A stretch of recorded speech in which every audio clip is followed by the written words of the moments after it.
Greetings, everyone. Pete Pardo here from Sea of Tranquility. Welcome to another episode of In the Prog Seat. It's album study night.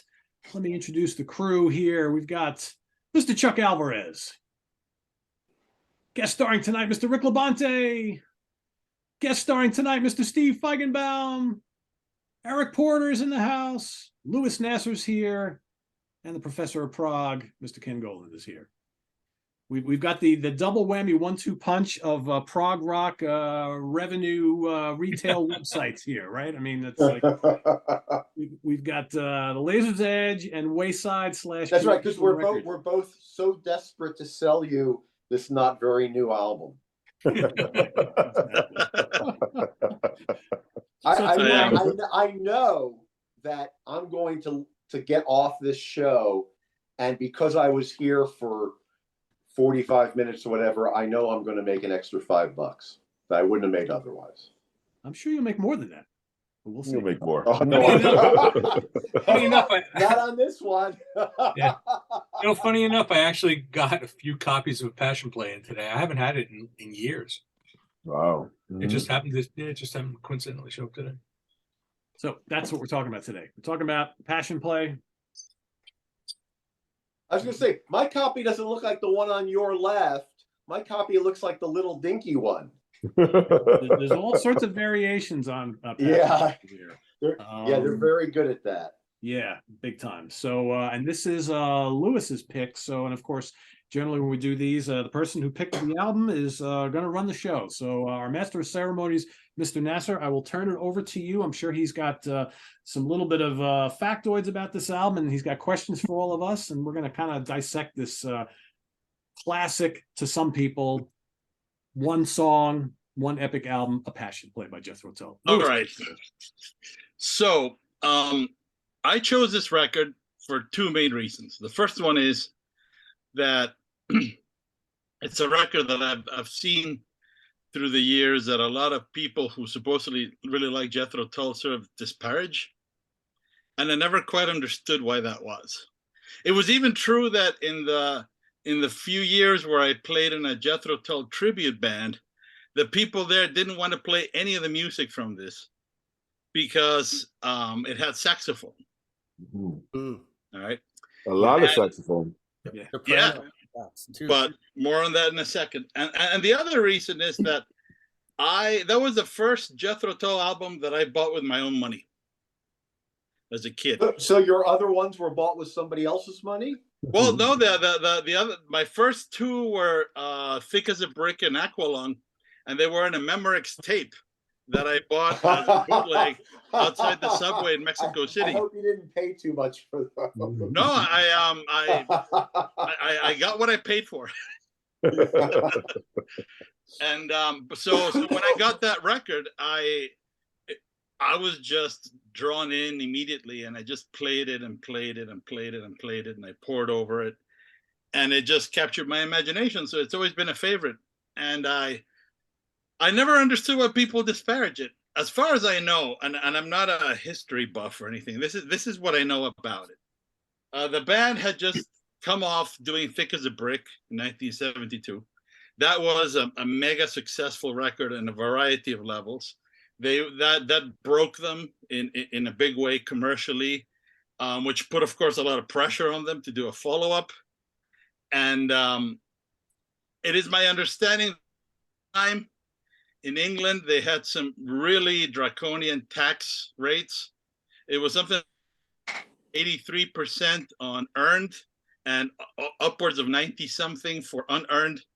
I don't even understand what unearned means. I don't know if they were charging thieves more than the people who had jobs. I don't know what that means. But the reality is that it was a lot of tax.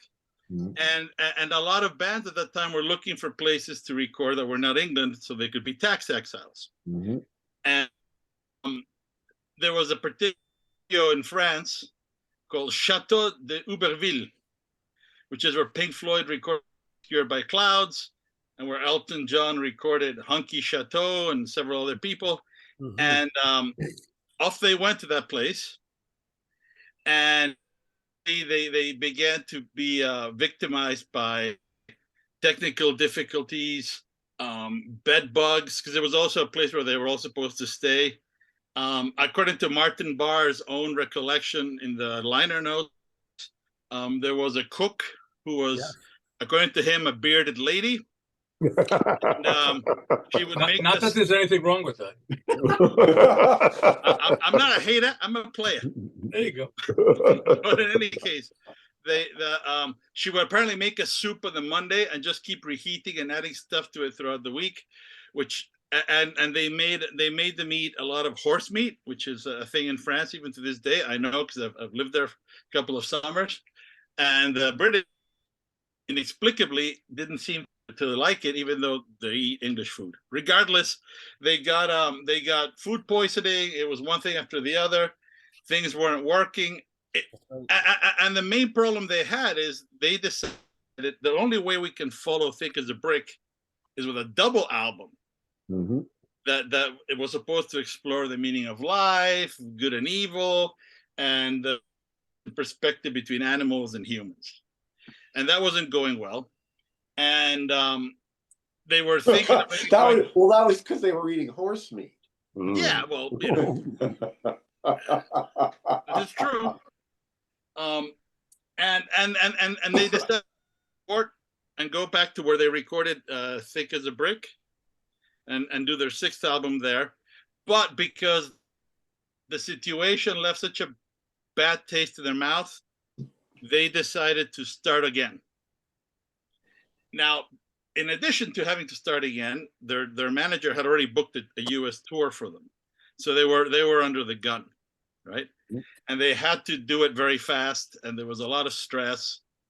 And they decided to come up with this record, which to me is a fantastic little story. I think it's very comical in many ways. It's very tongue-in-cheek.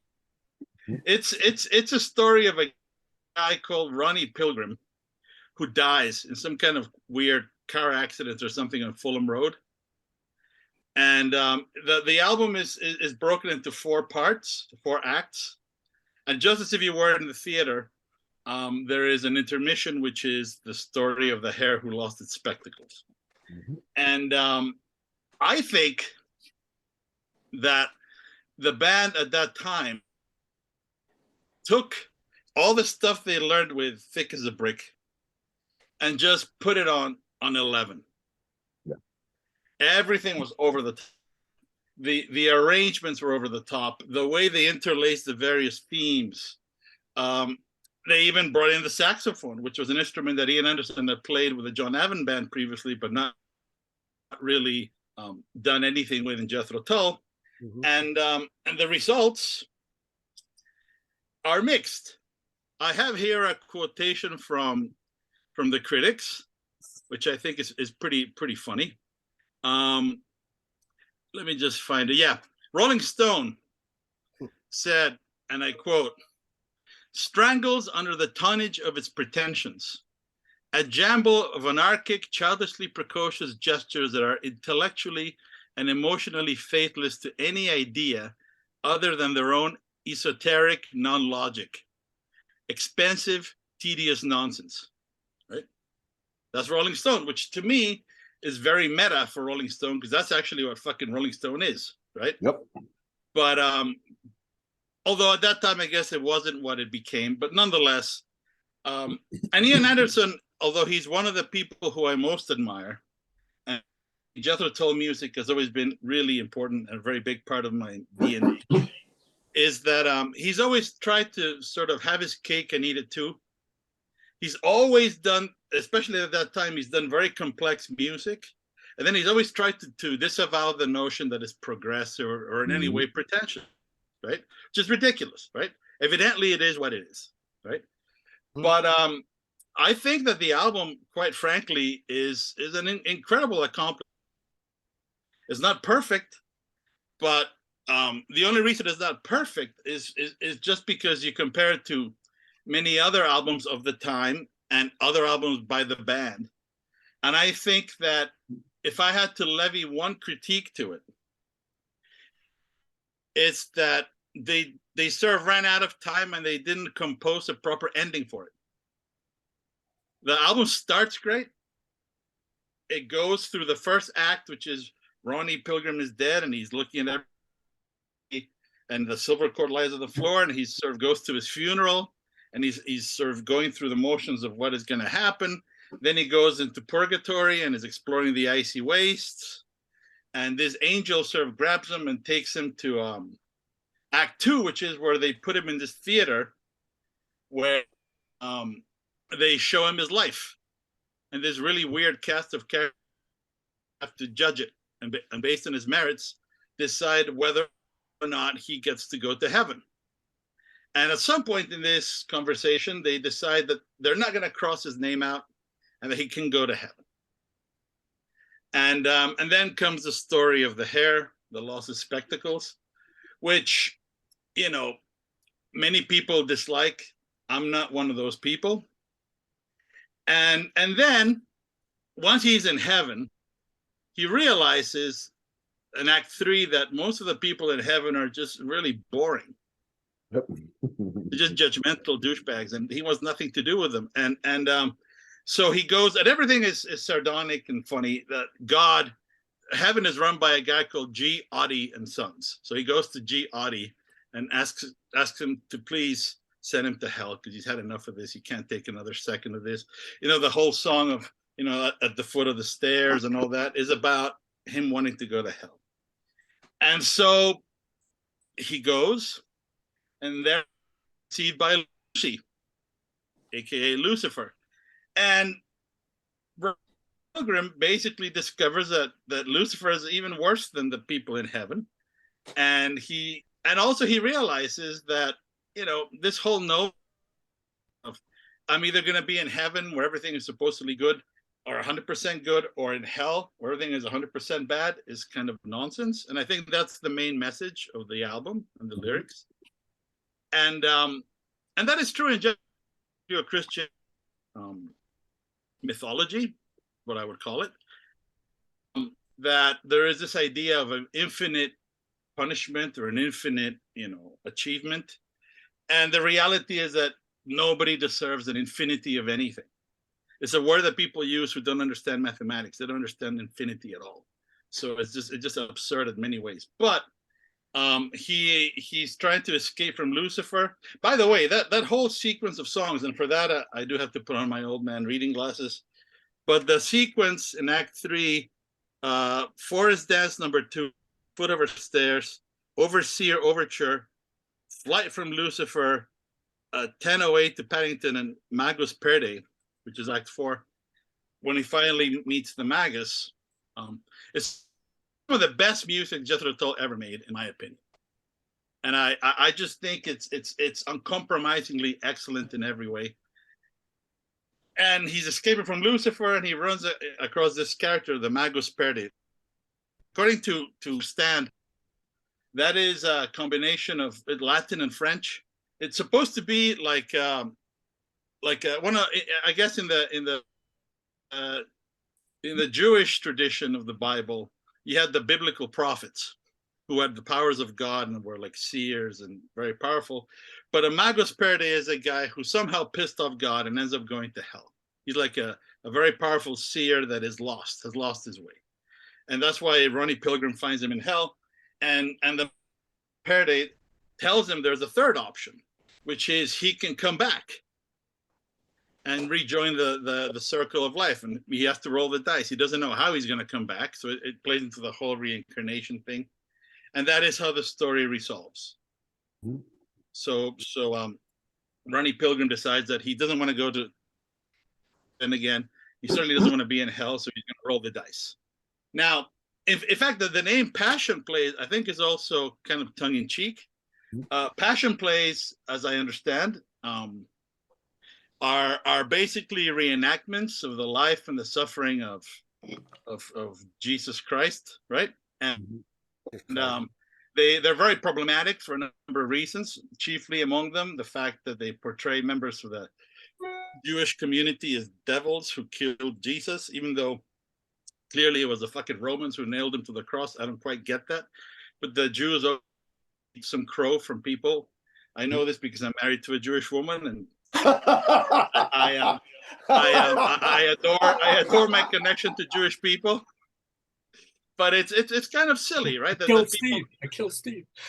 Steve has left the building. I think maybe he went to polish his horns. But in any case,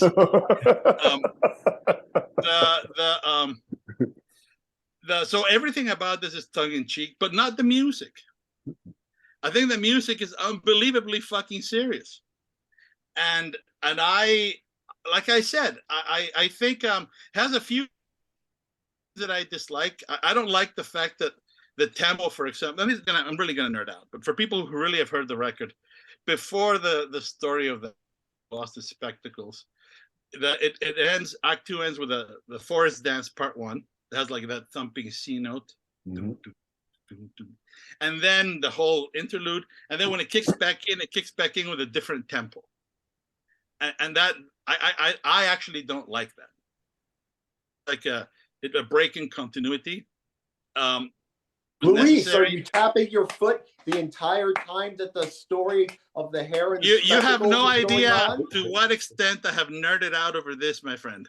Oh my goodness. Oh yeah. I've been listening to the record very closely. I mean, I like the record. So, but I didn't notice that. That's great. That's really great to So notice that. I love it. I fucking love this record.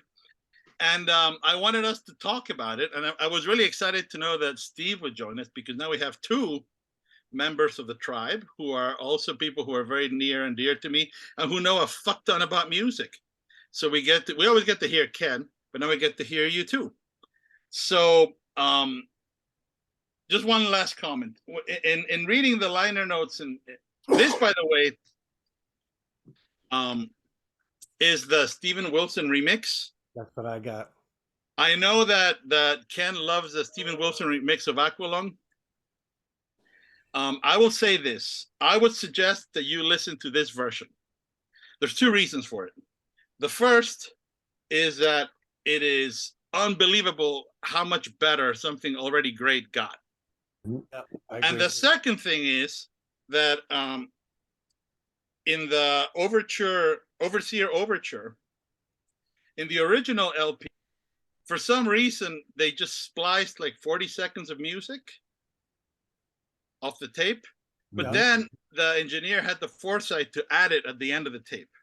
So when Wilson got everything, he realized, well, what is this like little bit of music? What's it doing here? And he talked to Ian Anderson, and Ian Anderson thought that he had no objection to bringing it back where it belonged. So it is now there. So you will hear a little bit of 40 seconds of extra music, which may seem like nothing, but I think it actually makes sense.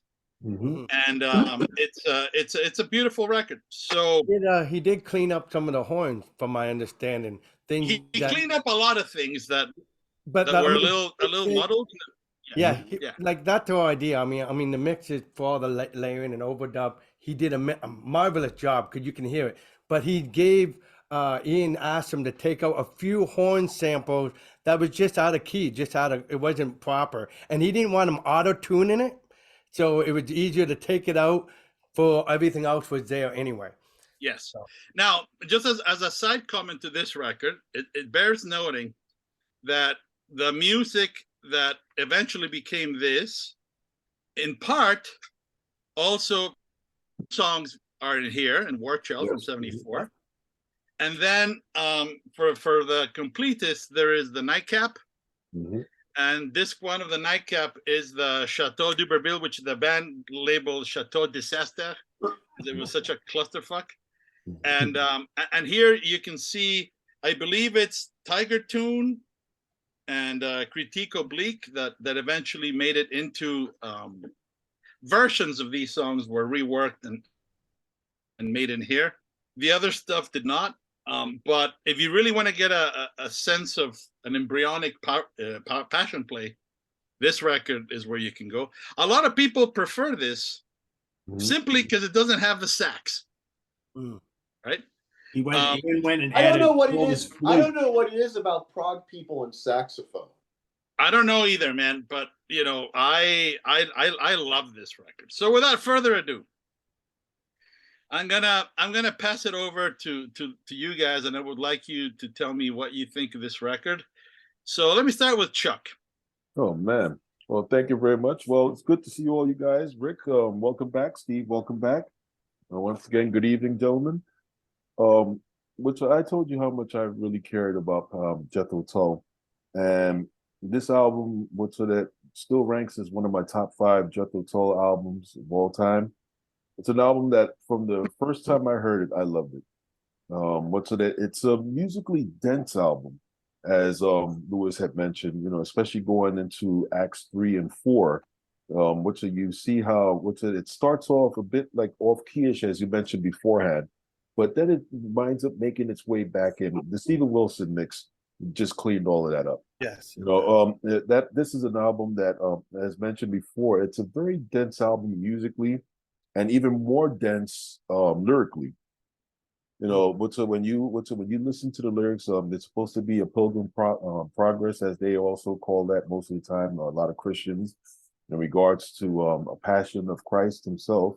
Mhm. But knowing that that this gentleman, Ronnie Pilgrim, is watching his life unfold in front of him as he passes away, and then all of a sudden he's given a chance to come back to life. The lyrics, which if you're not really paying attention to the music, because most of the time, so the music could also drown out the lyrics. So if you're listening to it, you're like, wow, did he just say that? And so, and then sometimes you find yourself when it comes to the lyrics, like I said, you want to be able to listen to the lyrics and listen to the music secondary.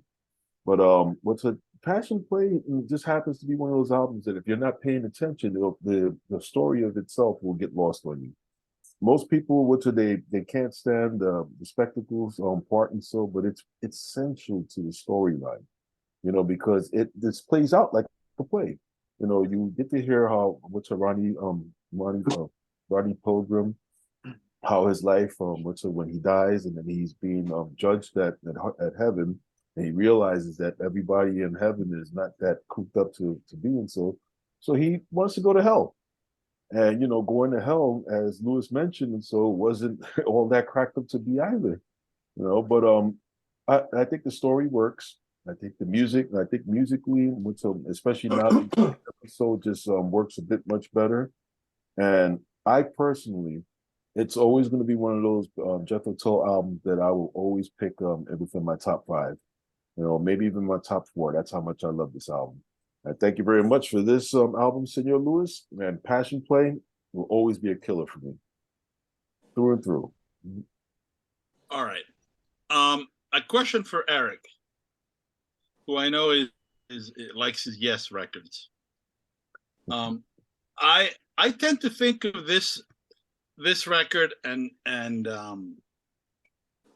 Thick as a Brick in this way. I think that Thick as a Brick is to Jethro Tull as Close to the Edge is to Yes. But then Passion Luis, Play. you stole one of the things I was going to say. That's great. Good for you.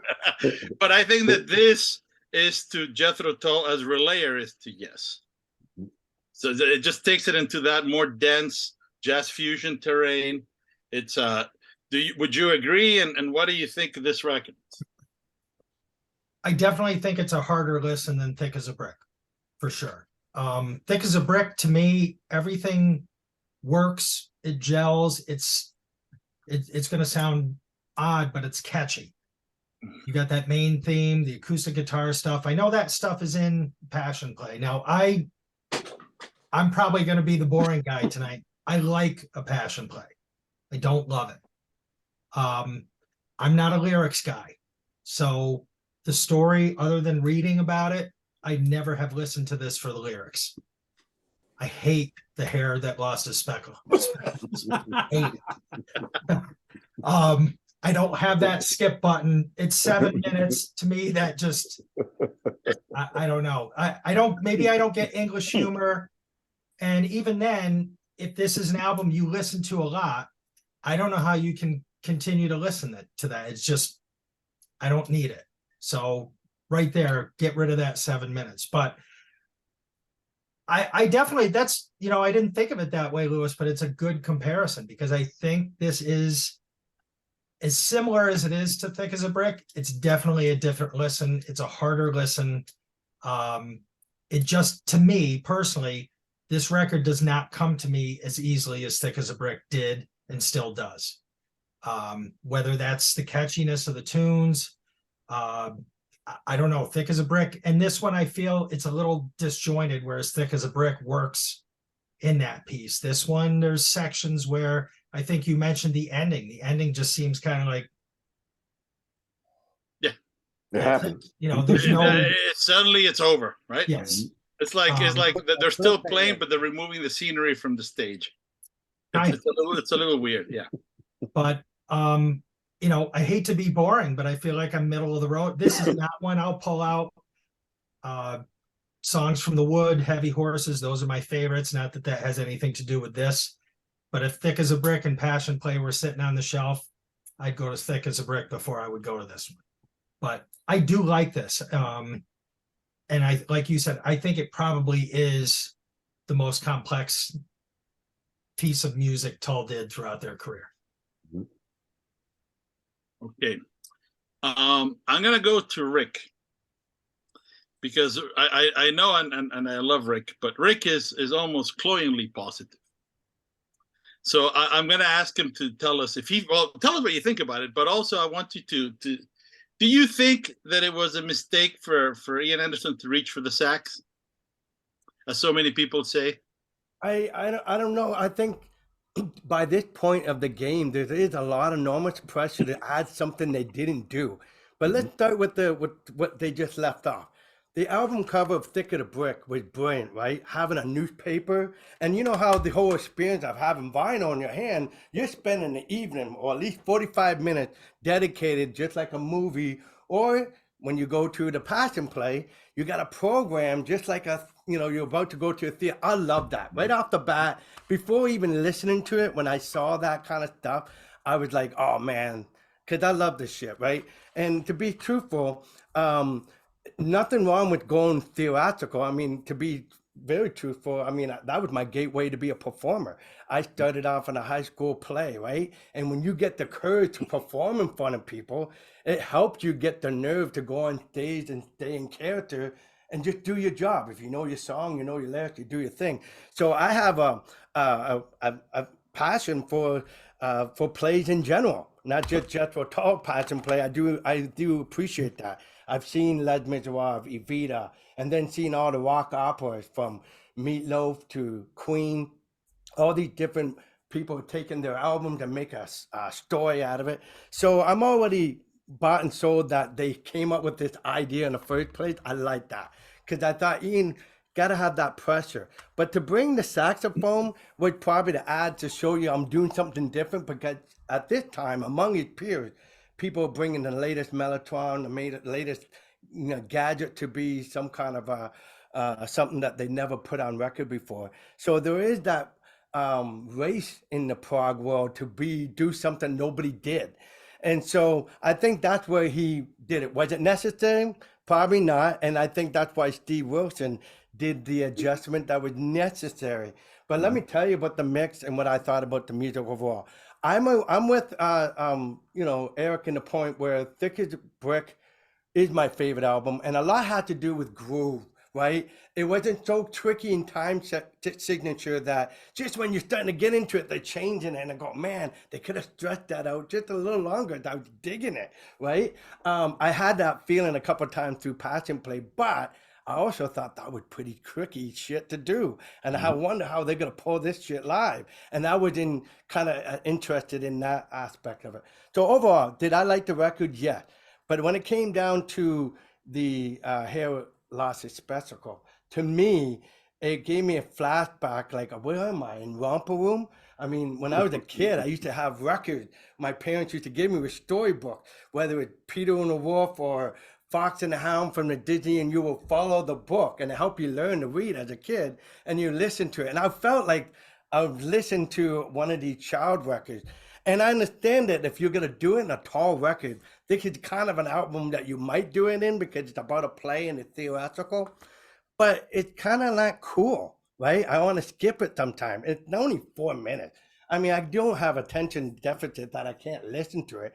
So I actually filter that narration that Jeffrey do and listen to the background music, and it's pretty cool stuff that's going on behind that whole narration, the piano. So I just overlook it after a while, kind of filter it out what I didn't like about it, because let's face it, to me that's a filler of all the albums they had to this point. Like, I'm a fan, right? So I know what this was, Stand Up, then Benefit was my favorite album forever. And then Aqualung, till I heard Thick as a Brick, champion over Benefit. And then when I heard this album, I was appreciative of where they are and where they are musically. I mean, the band is awesome. The band is absolutely stellar performance.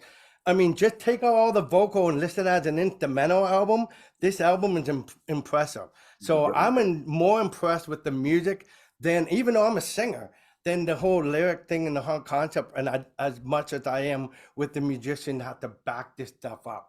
I was impressed with that. But when it comes to the hair, I would, to me, that was the filler versus all that great music surrounding it. And then the ending of the record, you were saying that it kind of went like it ran out of road. The road end really quick, and the needle will pick up on a vinyl day. To me, it did end really fast, but it kind of left you hanging like there might have been a continuation, and obviously they never did. But it left you open where they could have continued. Like, this story could have had a part 2 if they wanted to. Well, it did eventually, like 40 years later. Oh, okay. Well, I felt that. I felt like it was unfinished business, though. Like Thick as a Brick too, Yeah. He's going to pull that out of his hat, and he'll make more than the $5 I'm going to make. But it's not as good as Thick as a Brick to me, but I do appreciate a lot of great stuff. Like, if you want to talk best friends, if we want to talk about certain songs that really stand out to me, I love the Foot of the Stairs musically and the vocally, what he did to that song. I mean, there's a lot of great high points to this record.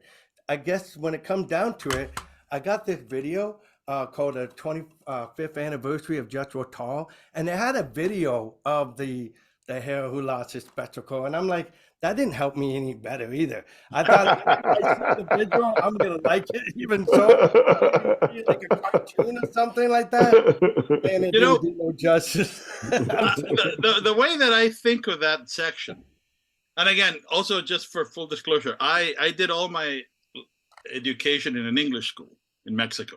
Okay. So I was educated within where Monty Python was considered to be the holy grail of humor and all these things, right? Yes. To me, the hare who lost his spectacles is kind of like Winnie the Pooh on acid. Yeah. Well, and it has that sort of humor that the English people like. So I don't mind it for that reason, but there's also very clearly an intermission, which is kind of why I always say, dude, is there anything more prog than putting an intermission in your fucking record? No, right? No. That is the pinnacle of But don't you think it was there so that the band could go take a leak in the middle? That's exactly right. I always thought it was there. Get a beer or get a coffee. They go off the stage, they take a squirt, get have something to drink, get back on stage. I just thought it was a lot of studio time for a lot of nonsense, to be honest. But it also gives you a sense of what that original album might have been, because it was supposed to be about the point of view of animals, right? Yeah, that's true. So it kind of I kind of I don't know. I mean, I'm just saying. I'm not. That's not to say that was necessarily a great idea, but I'm just saying it's there, and this is what you have. So, right. Now, Lewis, would you play it in a party? Is it at the point where you might skip it when you got a bunch of people? Let me just say this. If I'm throwing a party, I am the captain and we play whatever the fuck I want. Oh. So let's just be clear about that, right? I play playing in my parties because I want people to hear these records to think they're beautiful. If they don't like them, that's not my fucking problem. That's their problem. So I'm not a good example. The problem with that, Lewis, is doing it in a live show. Yeah, great. It's one show. It probably would come off as funny. And like you said, maybe it gives the band 2-3 minutes to go do whatever they got to do. But have it on a record, like, even if it is funny to you, it's not funny the 150th time I've heard it. So to me, you know, if they'd used it in the live act, I get it. On the record, you know. There's so many serious music around it. It's just kind of silly that one spot. That's all. But that's the thing. It's like, this is what I've always said of Ian Anderson. It's like he is embarrassed of the fact that what he writes is always so serious. Mhm. So he has to somehow throw in a joke or make it somehow silly to kind of bring it back down. I don't know. It's another example of that. Although not to get too derailed, is a lot of people don't like Too Old to Rock and Roll, Too Young to Die, but I think that record, although it has some great music as well, was Ian's reaction to punk and the criticisms of the prog people were getting. And he's trying to portray himself as an old rocker, and he's just trying to say he's too cool for those prog comparisons. Anyway, I'll just say one more thing to you, my man Rick. I know you mentioned Les Miserables. If you listen to because you're a singer, listen to the vocals in Les Miserables, and listen to the intervals and some of the melodies that Ian Anderson is singing. I think this is one of Ian Anderson's most impressive singing jobs. Silver He does a lot of really, really tricky things vocally in this. So, you know. Yes. All right, cool. I'm just going to pass the baton now to my friend Steve Feigenbaum, because for people watching, I've known Steve for I think a quarter of a century. 20 years or more from Orion. Yeah, since Orion. And I again, for the record, I owe this man and Ken Golden a big depth of gratitude, because they have made it possible for people like me to discover incredible music, right? Mm-hmm. That otherwise I would have no fucking idea about at all. So yeah, you can stop crying now, Steve. You're making me weep. You're making me weep with gratitude. But also, you know, there's a lot of knowledge there, and the most valuable thing that I think they bring is that they're curators of good shit, right? Bad shit too. I would like to just know what you think of. Actually, so Luis, here's the deal, though. Yeah, I think you know this, and I think everybody knows this. So Ken and I are in real life, when we're not jousting with each other on TV. Ken and I are pals, and we talk often. And I'm on this show. I asked to be on this show because Ken takes being on this show very seriously, and he was kind of throwing ideas, like what he was doing research. He was doing his research about this record. And I thought he had a lot of good points. And the points that he brought up made me want to be able to address what he says, hopefully, if he still says what he said to me a week ago. So I would like to ask Ken to go first. Not because we disagreed about it, but because I thought he brought up such interesting points that I then felt I could say something about. Take it away, Golden. Well, I'm calling bullshit on this album and all of you people. So, no, I don't dislike. I should say I've kind of come around on this album. I don't dislike it, but I used to own this album. There were a number of Tull albums I used to have in my collection. This, Minstrel in the Gallery, Too Old to Rock and Roll, and I when you assign this, I went to pull out the albums and I'm like, oh, they're not there anymore. I kind of stopped. I have like the first, I have everything through like Thick as a Brick, right? And it was kind of funny because it was the cleaning ladies again, eh? Yeah, the cleaning ladies stole them. So it was just kind of funny because I think I mentioned before earlier on that I just got in a few copies of Passion Play, and I went back and I reactivated it on my website and I looked at what I wrote years ago, where I said, remix, remastered edition of this confusing conceptual work from 1973. I have to admit, I tried to get into it with no luck. Maybe 30 years later, I'll understand it. Now, here's the thing. I'm calling bullshit on this for the simple reason that, the internet has made everything so easy, and it's given us all this knowledge. This album came out in 1973 on something called vinyl. That's what I have. It came with a libretto, Yes. a playbill, right? Now, I didn't have this, so I tried listening to the album on Spotify. I made about 3 passes. Right, I made it. Well, yeah. So I have, but I'm sorry, man. I got the OG. I know.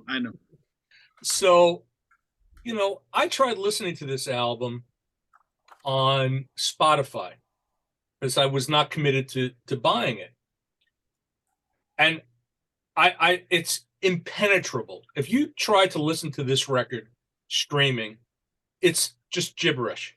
It's 40 minutes of nonsense, especially when you hit the story of the hare lost his spectacles. I'm like, what the fuck is this? This is bullshit. So I decided that I was gonna, I was either gonna not do the show, or I want to sort of understand this album, right? So I decided I'm gonna order the vinyl. Found myself a nice German pressing, very good production, by the way. I think it's a very good sounding album. So I have not heard the Steven Wilson version. I'm sure it's fine. I love what he did with Aqualung. I can't speak of his version of Passion Play. This sounds great. So while I'm waiting for it, I asked one of my buddies who's going to be watching this, and I said, what do you think of a Passion Play? He says, oh, it's fantastic. I love it. I said, what's it about? He goes, I have no idea. And I was talking to somebody else, another guy who on this show tonight. And I said, what's a Passion Play about? And he said, I don't think it's about anything. Right? Lyrically, so, I don't think it's about anything. So I got the album, and then I'm reading the lyrics, and this is the lyrics, it's a very, as Chuck said, perfectly, he said it perfectly, it's very dense. Very. Mm-hmm. It's so verbose that I think musically the album does not breathe. Whereas Thick as a Brick, to me, breathes. And, there's much more space for the playing. And Thick, we should talk, I'm going to jump off for a second and talk about Thick as a Brick just for a moment. So Thick as a Brick was Ian Anderson's piss take on concept albums. Mm-hmm. So that was almost like an inside joke. But somehow he pulled it off, and Thick as a Brick, I've revisited it, and Thick as a Brick is a phenomenal album. It really is, man. It's just a fucking great record. I mean, the band is playing. I mean, they're killing on that. Martin Barr is killing on that. Ian's killing everybody. I mean, it's a great, great record. This is not a great record. It's a good record. It's a good record, but it's not a great record. And this record, it's so dense lyrically. As I said, the music doesn't breathe. And I'm reading the lyrics, and I'm like, the ice cream lady wet her drawers to see you in the Passion Play. Take the prize for instant pleasure, captain of the cricket team, public speaking in all weathers, a knighthood from a queen. I don't know what the fuck that means. Now, they're watching his life. Yeah, well, okay. But here's the thing. I got the playbill, and the playbill, it tells you that there are these characters, Ronnie Pilgrim, the Angel, Peter de Jour, goes on and on, right? Yeah. Well, so, all right. So now you start to, and then you get the different acts. So you start to get a kind of an inkling of what's going on. The only way I really comprehended what the hell was going on was the goddamn internet, So Wikipedia for this record was a godsend, breaking things down. And then I discovered that back in 1973, the promo copies that went out to the radio station, Ian Anderson wrote a breakdown. Like, now if you go on Spotify, you see the track, because the album is just 2 sidelong tracks, right? Mm-hmm. But when you got the CD, it's Steven Wilson broke it down into sections. Back in 1973, Ian Anderson broke it down into sections and it was given to the radio stations. So why they decided not to do that to the, for the general public consumption, so they have an understanding. 1973, I'm a Jewish kid from Queens. I don't know what the hell a passion play is. I discovered what a passion play is now. So, and now I understand, you study up on this album, but back then we didn't know what the hell this album was about. So it's great that we could all expound on it now. There's been lots of analysis of the album. I'm sure Ian Anderson's given countless interviews about the album over the last 50 years, but we didn't know what this record was. And to me, it was an enigma. It was an enigma wrapped around a conundrum, just like Steve Feigenbaum is. Ken, let me ask you a question. Seriously, so let me ask you a question. Because how many extended I know what Lament by King Crimson is about. It's a 4-minute song and it's about this rock star, blah, blah, blah. All right. But how many longer extended or conceptual albums or conceptual pieces, how many of them do you really think that the lyrics are pretty... I'm not a lyrics guy like Eric. Well, I'm not a lyrics guy either. But I guess I'm kind of amazed that everybody who's spoken before is so concerned about the lyrics, because it's like I like Close to the Edge, but John Anderson's saying a bunch of shit, and John Anderson has always said a bunch of shit. That's very different. Not everybody understands what the. I don't think it's very different. Oh. I mean, why can't Ian Anderson can tell you it's all about this deep shit, but I mean, that's only because John Anderson isn't like self-aware enough to say it's about this deep shit. Pete, his mute button. So what's happening? Total mass retain, baby. Total mass retain. Here's the difference. I mean, how, do you really know what do you know what the lyrics for Selling England by the Pound, the album, are about? I have no fucking idea. I like that album. Yeah, but here's the difference. He's telling a story. It's an allegorical story. He says he's telling a story. That doesn't mean he's telling a story. I like Steve more and more. He's telling a story. It's very clear. I don't think he's telling us, or he's telling it. I mean, he's kind of come up. I'm going to use this to have lyrics to sing. I really don't think that if he was going to have lyrics to sing, I don't think that there's the kind of. If he was going to have lyrics to sing, he wouldn't sing these lyrics, because these lyrics suck. Okay? I completely disagree. So, as a matter of fact, I'll say this. Number one, I figured this shit out when I was a kid in 1982. No fucking internet. Yeah, but you're a professor. You're a physicist. That's right. But I'm not a professor of poetry. Professor of physics. Secondly, if you like poetry, that's always been a point of contention of Sea of Tranquility. So I'll just say it. I personally find the whole notion that lyrics don't matter to be horseshit, because if lyrics don't matter, if you take an album and every fucking word is potato and you just sing the melody to potato, potato, potato, the song will suck. Take Black Sabbath, Paranoid, and make every fucking word potato. The record. But Luis, you don't think if you like somebody's voice and you get the cadence, which creates the melody, I guess I'm different than you. I don't know that I care about the meaning of something. Yeah, but the cadence of the and melody I think in a lot of cases the sound of the words isn't meaning.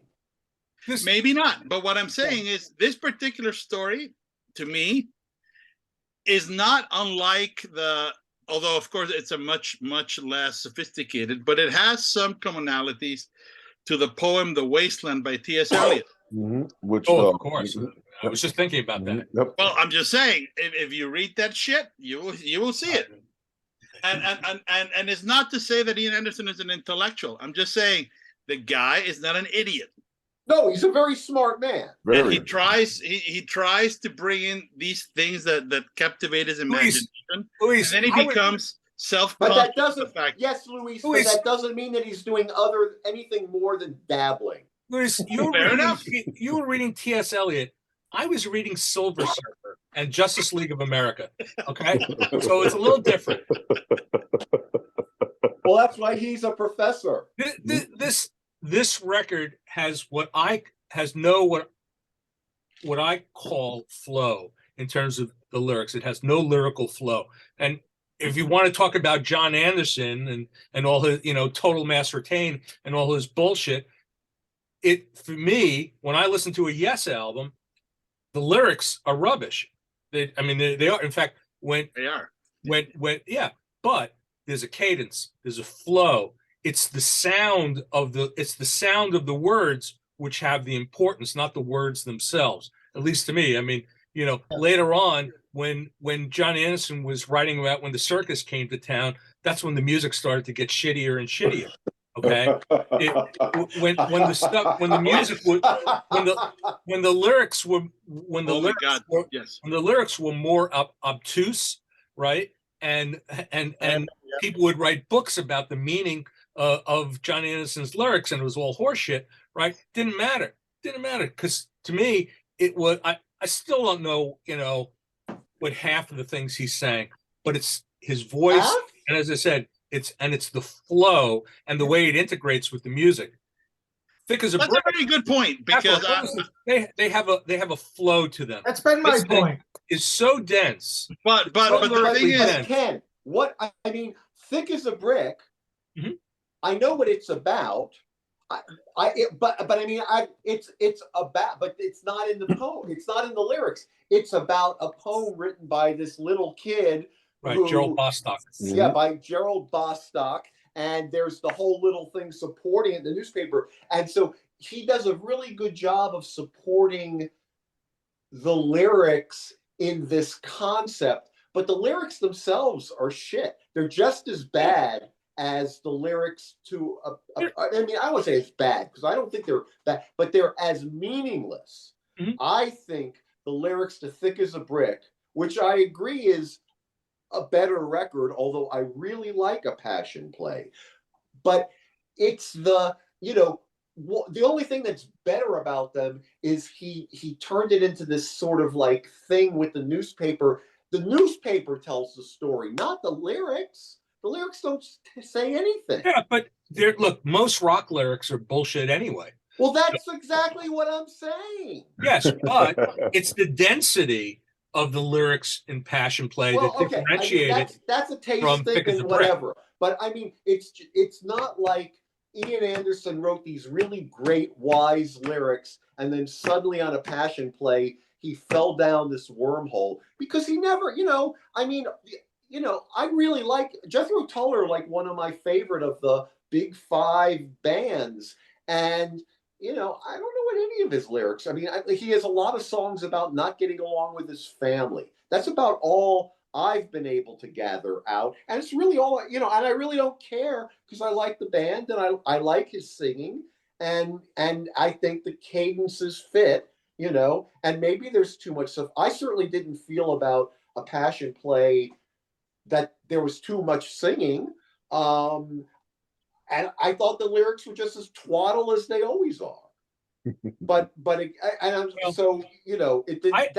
part doesn't bother me. Ultimately, once I had all the pieces in place and I could sit and listen to it and understand what it was I was listening to, after spending a lot of more time in front of my computer than I was in front of my stereo listening to the goddamn album, and I understood the record, then I started to appreciate it.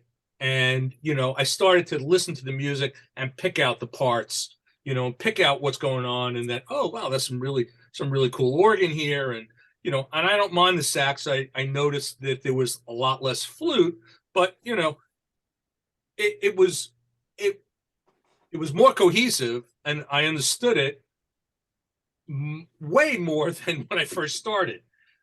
It's not an album I would reach for, but I have an appreciation for it. I mean, it's not, I just think, as I said, going back to what I was saying before, I think that a lot of, up until, I don't know, the CD age, or a period of time when people were doing an explanation of what coming forward with an explanation, I don't think the average listener really knew what the hell this was. Luis, unfortunately, you're not the average listener. So what do you think, Pete? Oh, he's reading T.S. Eliot. I read Well, T.S. I mean, Eliot. I think I want to ask Pete this question now because I know that he plays guitar, and he's obviously heard a lot more music than I have. You can sort of map in a superficial way all the ideas of Thick as a Brick are in this record with some extras. And the main difference that I will say is in Thick as a Brick, the band we're really discovering, all right, we're gonna groove, we're gonna write these grooves in odd meters. So we're gonna do this 5/8 section, and we're just gonna, Barry, go nuts, and we're just gonna follow you, and we're gonna play this lick, and it's all in 5, and then it changes, and then it's all in 7, then it's all in 9, then it goes into 4, then there's an 11. Whereas here, it's a 9, it's a 5, it's a 7/8, then it's a 4/4, 4/4, then it's a 3/8 for no apparent reason, and then it goes back to this other. It's a lot more Complex. yeah. There's a lot more stuff happening per second than in the previous record. But on the other hand, the repeated motifs musically, forgetting the lyrics, just the way the record starts with the little saxophone melody, kind of like a ghost, and then that comes back later. There's a lot of things that keep coming back and forth, presented in different ways, played by acoustic guitar or by the keys, or lots of different things. How would you compare this record, this kind of approach to making music, to, I don't know, some of the more we talked about in this series, for example, the Colosseum 2, that sort of fusion where there's a lot of explosive playing, there's a lot of chords, there's a lot of things happening, or even some of the stuff that Frank Zappa would do. I think that has even more statistical density than anything here. I mean, Frank really, he's the ultimate in that. Well, he's the guy. Yeah. I mean, yeah. So what would you say? Like, if you were to recommend to somebody to listen to this record, right? As is your channel, which is an education thing, what would you think would be a good warm-up? Like something to sort of get their heads wrapped up around it, so then when they get to this, it doesn't piss them off. And my Hebrew compadre is already pissed off, but he's always pissed off. I'm just talking about just in general, because I think I think what Ken said is very good, because Ken has no problem recommending people listen to stuff like fucking Grobschnitt and other things that are way out there musically also, but they tend to hold a groove, right? There's a lot of intensity, like what Rick there's said. not a lot of harmonic motion. Yeah. Whereas here, it's all very disciplined, but there's a lot of polymetric. Yeah, I mean, this, I don't know who said it, maybe Eric, this is not an easy listen. I really like this album a lot, but I don't know if I would ever set any kind of Jethro Tull newbie off to a journey to listen to a Passion play. But if I had to do it, I would say before you listen to it, listen to the Chateau Disaster tapes. Oh, I will say I didn't hear I had Passion play for many, many years before I ever heard the Chateau Disaster tapes on Nightcap. And certainly before I heard the original session tracks on the Passion play box set, which sound very different from the Chateau Disaster tapes version. I find that the original recordings, which was originally supposed to be a double album, are more song-based. There is some thematic things going on from track to track, but they're more individual songs. They're broken out into individual songs. I think when Ian decided to scrap this and start again, that's when this whole long, big concept piece with all these ideas kind of patched together came about, which is, in a way, a lot how Thick as a Brick came out. I find the early recordings, the original recordings, very riffy, a lot of heavy stuff going on. I mean, literally some of the heaviest Jethro Tull you will ever hear is on the Chateau de Huerville, however they say it, the original recordings. And here, of course, they put the flute in later on. Ian re-recorded flute for this. The original has almost no flute at all, which is really interesting, which makes them different. And it's also interesting to hear, I find this fascinating. You listen to the early recordings and you hear, oh, well, that wound up on War Child. And that piece came up on the original on the official Passion Play release. Oh, and that little passage right there. Yeah, that's 14 minutes into the Passion Play final recording. Oh, and that's another bit that I heard on a bonus track on this. So it's like he literally took everything they did and like threw it out the window, but used bits and pieces to kind of put together what became, this here. So yeah, but to compare this to something, I mean, I like your relayer idea originally, but I think this is even more dense and there's no real songs here. This is a piece of music. This is like listening to like a long form a piece of classical music, right? I think it's very adventurous. I really like it a lot. I don't listen to this more than like maybe once a year or so, just because you have to really be in the mood to hear this.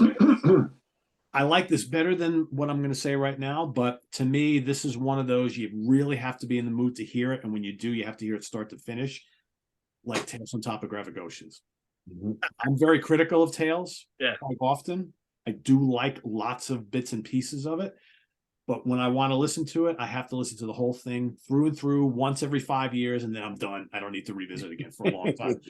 I'm easier with this, but I like a lot of the stuff that's going on here. I think Ken said it best. I think that Thick as a Brick rampages and works and flows really well for such a long piece of music, and it had the way the different sections are kind of pieced together works really well. And I could totally see why someone who's never heard this before to listen to this and be like, oh my God, what is going on here? Like it sounds jumbled, fragmented, fractured. This is going this, then the hair comes in the middle. I think the hair is kind of cute for what it is. It's really whimsical. Do I ever need to hear it again? Not really, but it's kind of ridiculous. But this is supposed to be like a play. Yeah, exactly. So you need the intermission, and during intermission, sometimes you get weird little shit, right? Whatever. So that's kind of this. I think what he set out to do works, but on the same token, it's like this is probably the least accessible Jethro Tull album because of that. That's not necessarily a bad thing. I know there are lots of people who like listening to very inaccessible music, and that's this, right? This is not Songs from the Wood. This is not Aqualung. This is not A or any of that kind of stuff. It's not meant to be. But I think this is a very important album in the catalog of Jethro Tull. And they've got, you mentioned Too Old to Rock and Roll, Too Young to Die before. That's another album that doesn't sound like any other Jethro Tull album.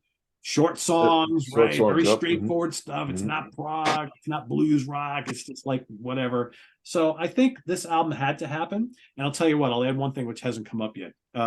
Someone mentioned how this got savaged by the critics. Oh yeah. Ian Anderson was so upset about the bad press that this got. He basically was like, we're not going to tour. We're not going to do anything. We might even. That's actually not true. It was a manager, right? There was the manager. It was the manager. Manager, okay, they made that decision. Well, someone did. And he was pissed about it when he found out. He blamed it on, and he blamed it on Anderson, and Anderson had no knowledge of it.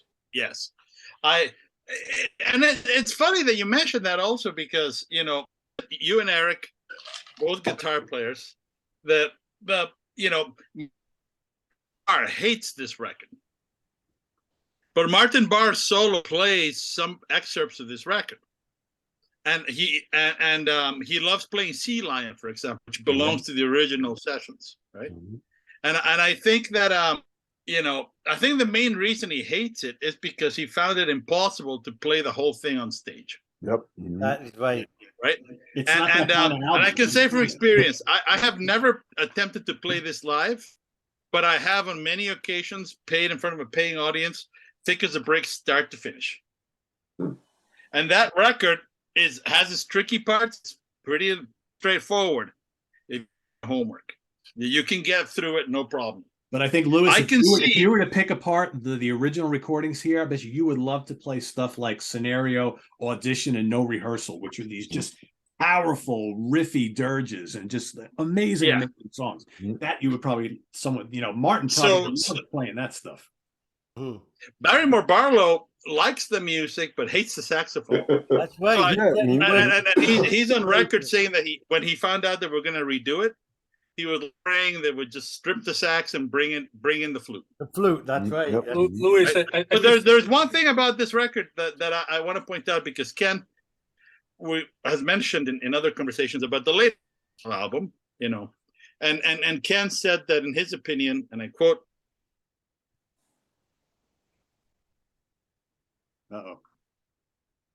We lost him. it's a dramatic guys pause. who were involved. That- They all say that they felt that it was a very collaborative thing, because they had to work so many long hours and there was so much pressure with time that Anderson would bring ideas and they all really had to arrange them as a band on the fly. Mhm. He didn't have the time to do his usual thing, which was to like micromanage every little detail. So in a way, this is a pretty accurate picture of what that band would sound like at the edge of their abilities. Yes, Yeah. sir. Well, Yeah. let's think of the setup you said. They went and Before Steve recorded a- gives, wait, Eric, excuse me, just before Steve gives his perspective on this album, can I just point something out? Steve shaved. Yes. Steve doesn't have his beard today. Yes, I do. It's just it's You so want to look pretty for the Ben, camera. it's- I just noticed it. I'm sorry, Eric. I didn't mean to. it's No, very so important point. gray, and I am so gray that you don't see it. You're like a ghost. All right.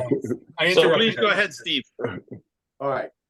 So I think it's a really, really good record. It's certainly, I mean, I don't pretend to understand the lyrics. I think the singing on it's great. You know, I mean, I can sing along with it just in high school, just like I sang along with Mechanic Destructo Commando that I knew all the lyrics to in high school, and I think they both mean as much. And I really don't give a fuck. You know, I'm sort of surprised that everybody's so concerned about the meaning. I mean, you know, when does progressive rock have any meaning? But whatever. All right. So, but I think it's a great record. I think the story of the hair loss of spectacles is very weak.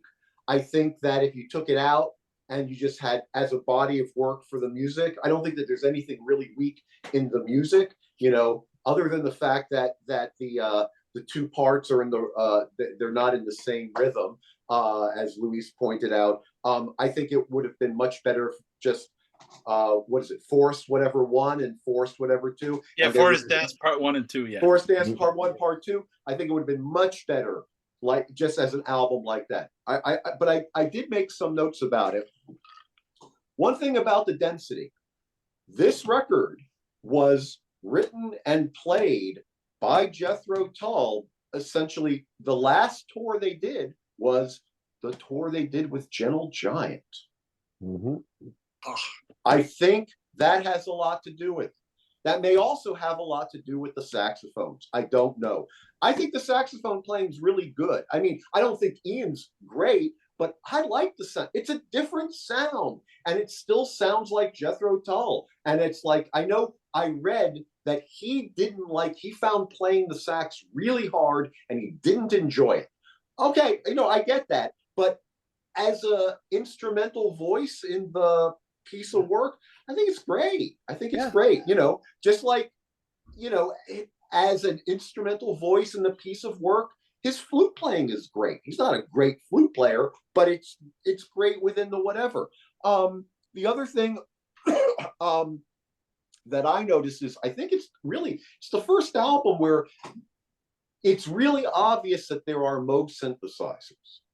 There's like parts where there's this sort of like, it's almost, he's not doing a lot with it. They're almost like just kind of like, it's like a car just kind of like turning over.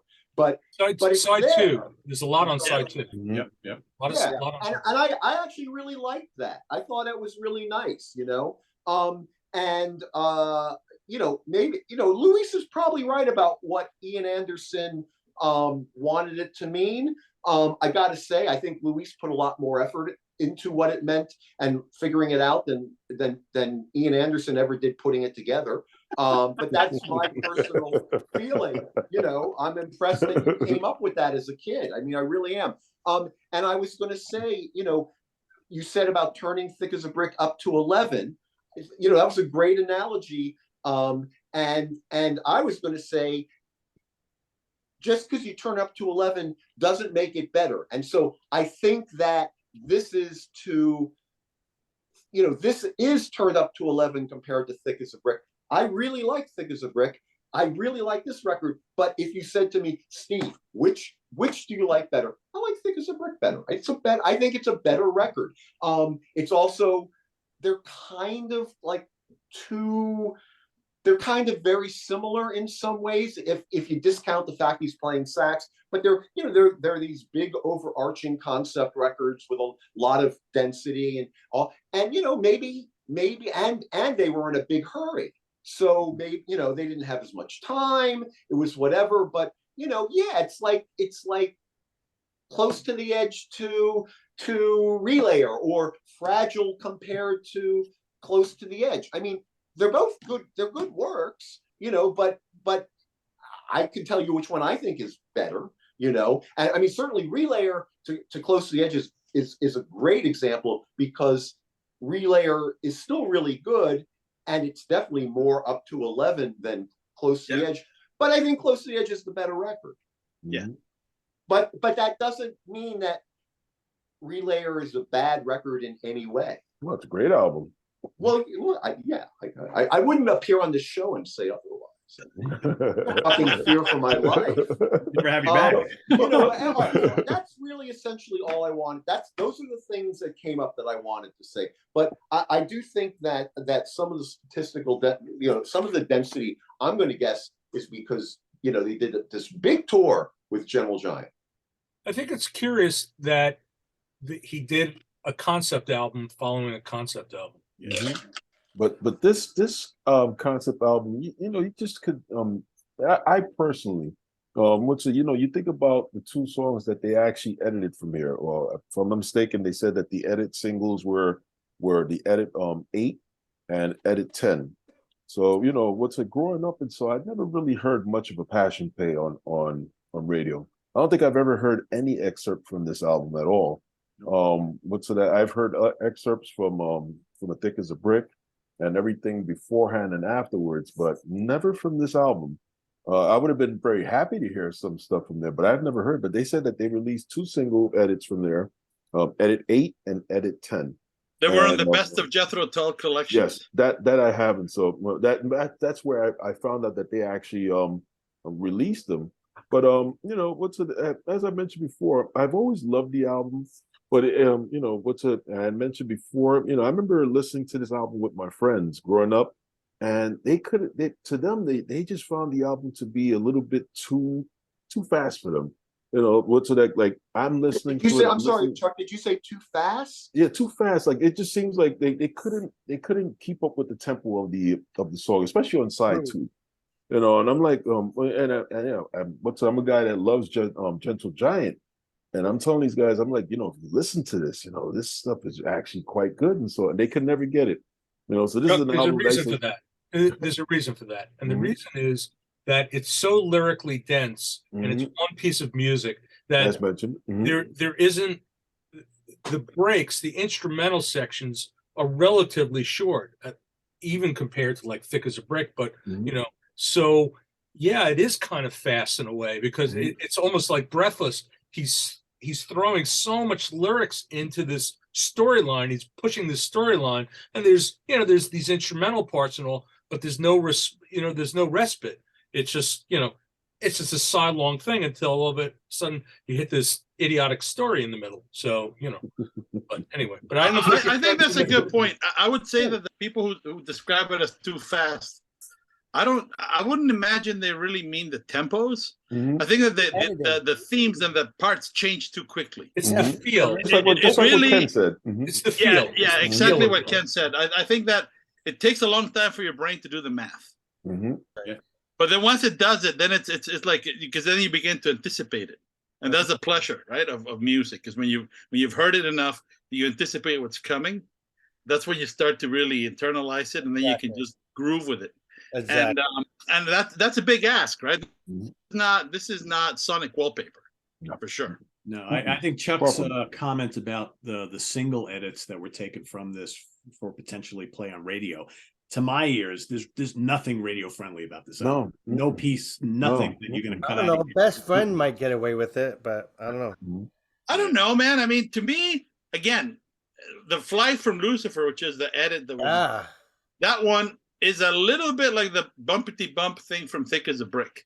Mm-hmm. Mhm. It really is. Like, if you listen to it, they're not in the same key, whatever, but they're basically their cousins, right? Mhm. Yeah. So I can understand why an A&R guy would say that.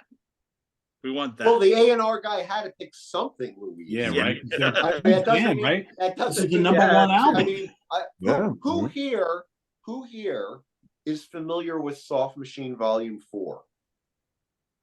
Okay. Are you aware that there is a single edit of Teeth Really? for radio play? Really? Yes. I didn't know You know, that. there is. And that single died a quick death, right, Steve? Single edit of Steve has the masters that are hiding under his bed. Yeah, that's right. No, I mean, it's like,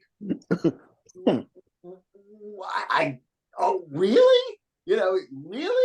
I mean, but that's what they, hey, man, look at what Yes did with, look at Roundabout. That's a crazy ass song, man. Hey, we'll make it 4 minutes. But I mean, if they can do a 3:35 edit of Teeth, they can certainly do a 3:35 edit of 2 parts of Passion Play. Now let's talk about really quickly, when you think about Tommy and you think about all those other musical statements, right? They all had some songs that were so accessible that made people want to pick it apart. And I think with their creativity of showing how good they play, because this is a band album still, even though this is because like you said about the musicianship, trying to figure all this out, but it just doesn't stay along in a place long enough for all of us to feel the groove and ride on the train for some people. I get it because I'm, again, a prog listener. But like Pete said, I wouldn't give this somebody. It's like the expression, you don't give babies meat and potatoes. You start with, problem or baby formula before you get there. This would be too much for somebody first time. But if you already did what we did, followed up to Thick as a Brick, you're ready for an appetite like this, and you can appreciate it. I think it will become something that people want to hear more Jethro Tull. They're not going to be disappointed to get this. But if you're looking for something that champion Thick as a Brick, that's kind of hard to do. And I like what Lewis also said. They almost went to the point where it was like almost the way you describe Hemisphere for Rush. That there's so much out of it burnt out. This must have been exhausting to do this with the nightmare that they had. It's a wonder they came out with a product like this standing in the first place, because all the odds were against them. From the haunted place, from food poison, and everything was working against them. It's amazing they did it. And I also think it's a genius thing about presenting a play, because that was, that is so Ian character. Look at him on stage. He looked like a guy that came out of a fairy tale somewhat. And for him to do this, it makes sense that he would, go in this territory. Yeah. I don't know. I just think it's full of little, what people nowadays would call Easter eggs. Yep. Like, if you look in the libretto, it says a passion play, and look at the name. Yeah. That's an anagram for Ian Anderson, Ian Anderson. right? And there's all these little things, right? So, I mean, that's one thing that I really appreciated when I was a kid, that you could really spend a lot of time inhabiting the music and the album that it came with, right? The little Easter eggs. Yeah. So, Luis, is it true that Minstrel in the Gallery is a concept album about salmon farming? I have no idea. Although I No, will you're say I kidding, love man. that It's record. just something it's just something I read. It was on the internet. I read it. So Yeah, well, you know, was it an Abraham Lincoln quote? I don't know. In closing, I mean, I don't know. I would speak about this all night, but we're not gonna.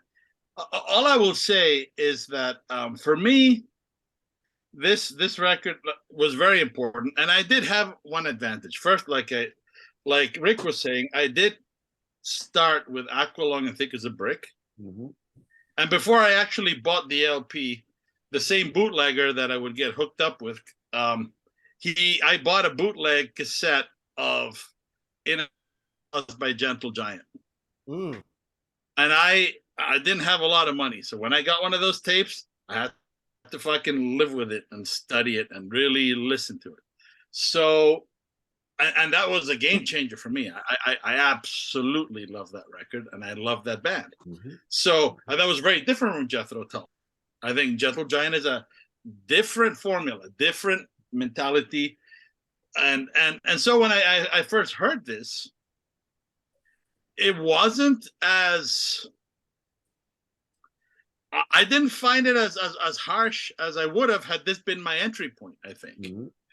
I think for people who may have not heard this record in a long time, or, you know, my only question would be, if you wish to listen to it, and I hope you do, listen to the record that you have, and not the record you wish it was. Yep. Good point. If you listen to this as what it is, and judge it in its own merits, and don't compare it to other shit, just listen to this, I think that your patience will be rewarded. Yes, it has the goofy humor of the British. It has a lot of stuff. But if you don't want to, if you want to be like Eric and not listen to the words, that's totally cool. But the vocal melodies, if you like Les Miserables, they are structurally similar, and the music has a lot to say by itself. So I just think this particular record, in my opinion, has been unfairly maligned because people are expecting it to be. I mean, how do you follow up Thick as a Brick? The answer is you don't, right? That's right. So, you know, it happened, but I love this record, and I would encourage people who haven't heard it to give it a shot. Don't Spotify it.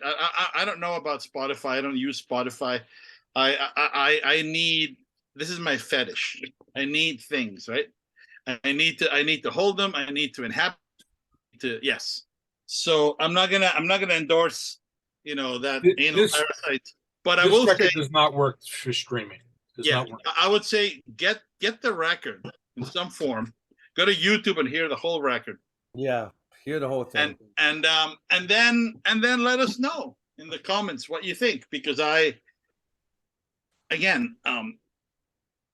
It's not Ian gonna the be stacks. Look at that. That's a great shot. That's amazing. And it's the soprano sax, right? It's the Yes, it's he plays soprano and sopranino, which is higher. Yes. Louis, which is what do you see as the difference between listening to it on Spotify and listening to it on YouTube? It's exactly the same. It's the same thing. It's streaming. Well, no, there is a difference. Yeah, the running order. So in YouTube, there are people who upload the full album. That's right. And it's just a giant audio file from the CD. No breaks. There's no breaks on Spotify. There's no breaks. Well, it's the exact same thing. Same thing. Well, okay, if it's the same thing, that's great. But Spotify, they typically they always have these little like chunks, and there's a little pause in the audio. Nah. Okay, in that case, only if you got a bad connection. I even listened to it on Spotify the today. The same people who put it on Spotify, the same businesses who put it on Spotify, put it on YouTube. Yeah. Then there's also people who put their version up. You know, it's just like, which is an unprofessional version. I mean, you can listen to the but it's like it's the exact same shit. All right. Well, you know, whatever. All I'm saying is, I don't use Spotify. The only time I tried to hear it, it pissed me off.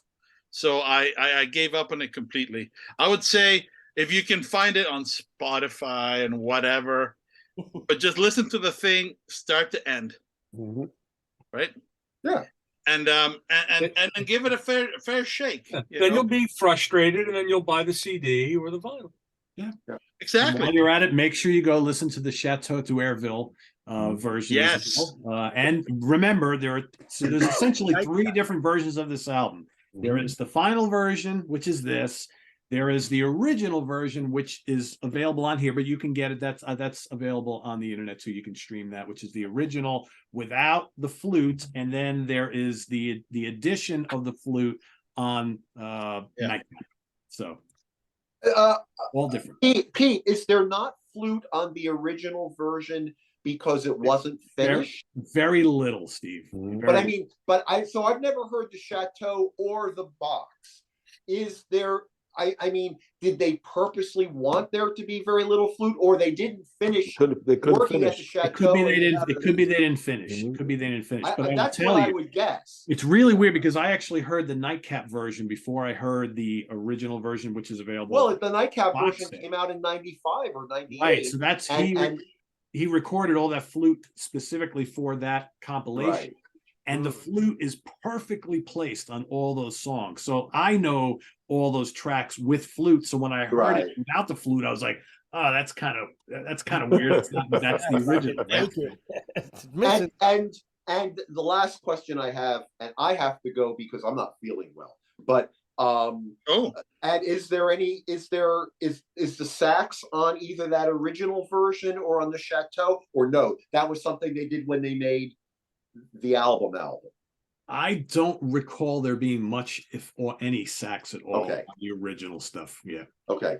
And in That's fact, on the interesting. Chateau Disaster recordings, which are on Nightcap, there's no sax at all. At all. Okay. It's all flute. So yeah. Okay. My guess is Ian got a bug up his ass when they went back to totally redo everything to put the sax all over the place like he did. But I don't think originally that was his intent. Okay. Based on what is still remaining. Yep. Yeah. So cool. So I think the consensus is that some of us really love this album and some of us like it, don't love it. And what does that say? It's bigger. You have to make it bigger, Ken. Everybody can't see. Ah, yes. There you go. There we go. Ken's mad because the last time we spoke before going on, I was $60 ahead of him in terms of my sales today. Oh, okay. So he's got to hold up little signs. So all of you watching can make a difference. So here's the thing. So go to either laserstreet.com or That's right. Wayside You can Music. help poor little Ken out. Vote with your wallet. Wayside Music or Laser There's three and a half hours left. Vote with your wallet. All right, I'm going to go pass out. Goodbye. There you go. Feel better, Nice to see Steve. everybody. Feel better, Steve. Take care, Good seeing Steve. you, It's a buddy. pleasure seeing Take you, care, man. Steve. Yeah, same here. Same. Thanks for watching, everybody. This was fun. Ripping apart another album here on In the Prog Seat. So thanks, Lewis, for spearheading this whole thing and a good choice, because I think this is a controversial album and it's a very difficult album, I think, to understand. And I hope that the Sea of Tranquility viewers give it a shot. I'm a big fan. Yep. So am I. This is the penultimate prog album in many ways, right? Louis, it was a good choice, and you made me use my brain. I'm glad. That's a good. You have made me use my brain for years. So the brain and the ears, the heart. We got. yeah. So there you go. Cool. Thanks for watching, everybody. Visit us on the web at www.seatranquility.org. We're on Facebook. We're on YouTube. All together, all the damn Time. Tune in 2 weeks from today, where Mr. Golden and I will be going solo here, doing an entire episode on Latin rock. It's called the Latin Rock Primer. So there'll be lots to learn. We're still learning. We have lots of exciting bands to talk about that kind of play this thing called Latin rock. And no, there wasn't only Santana doing it. So that's kind of the point of the whole show. So stay tuned 2 weeks from tonight for the Latin Rock Primer. Till then, for Chuck Alvarez, Eric Porter, Louis Nasser, Rick Labonte, and Ken Golden, I am Pete Pardo, and Steve Feigenbaum as well. Have a good one, everybody. We'll see you real soon. Take care. Good night, everyone. Care. Take care. Woo! That was good. That was awesome. That was fun.